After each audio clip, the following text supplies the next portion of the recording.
రాష్ట్రంలో కొత్త ఇసుక పాలసీ తీసుకురావాలని తెలంగాణ ప్రభుత్వం నిర్ణయించింది. ప్రభుత్వానికి ఆదాయం సమకూర్చడంతో పాటు ప్రజల అవసరాలకు అనుగుణంగా కొత్త పాలసీ ఉండేలా చర్యలు తీసుకోవాలన్నారు. దీనికి గాను ఇతర రాష్ట్రాల్లో విధానాలను అధ్యయనం చేయాలని సూచించారు సీఎం రేవంత్ రెడ్డి. తెలంగాణ ముఖ్యమంత్రి రేవంత్ రెడ్డి కీలక నిర్ణయం తీసుకున్నారు. రాష్ట్రంలో ఇసుక అమ్మకాలకు కొత్త పాలసీ రూపొందించాలని అధికారులను ఆదేశించారు సీఎం రేవంత్. తమిళనాడు, కర్ణాటక, ఏపీ తదితర రాష్ట్రాల విధానాలపై అధ్యయనం చేయాలని సూచించారు. ప్రస్తుతం అమలు చేస్తున్న ఇసుక విధానం అవినీతి దందాగా మారిందని అన్నారు. తవ్వకాలు, రవాణాలో అడుగడుగునా అక్రమాలు జరుగుతున్నాయని ఆగ్రహం వ్యక్తం చేశారు సీఎం. ప్రభుత్వానికి ఆదాయం సమకూర్చడంతో పాటుగా ప్రజల అవసరాలకు అనుగుణంగా ఉండే విధి విధానాలు ఉండేలా కొత్త పాలసీ రూపొందించాలని అధికారుల్ని ఆదేశించారు.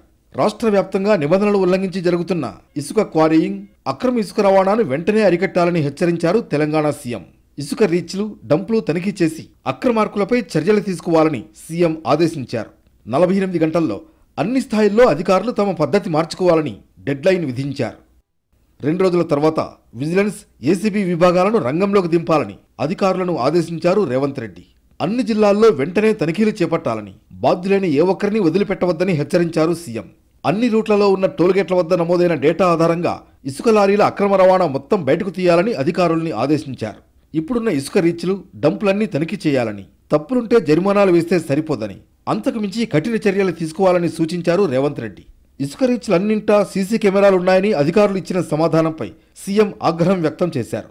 గత ఏడాది మార్చి 1న కరీంనగర్ జిల్లా జమ్మికుంట పాదయాత్రకు వెళ్లినప్పుడు మానేరు వాగులో తనుగుల ఇసుక క్వారీకి వెళ్లిన సందర్భాన్ని గుర్తు చేసి అక్కడ సీసీటీవీ కెమెరాలు లేవన్న విషయాన్ని గుర్తు చేశారు. ఈ నెల 3వ తేదీన రవాణా విభాగంతో నిజామాబాద్, వరంగల్ రూట్లలో ఆకస్మిక తనిఖీలు చేయించినట్లు ముఖ్యమంత్రి చెప్పారు. 83 ఇసుక లారీలను తనిఖీ చేస్తే 22 లారీలకు అనుమతి లేదని గుర్తించారు.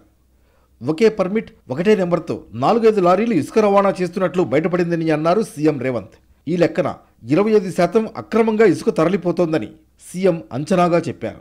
టీఎస్ఎండీసీ కేంద్రంగా జరుగుతున్న అక్రమాలను అరికట్టి గనులు, భూగర్భ వనరుల విభాగాన్ని సమూలంగా ప్రక్షాళన చేయాల్సిన అవసరం ఉందని అన్నారు సీఎం రేవంత్.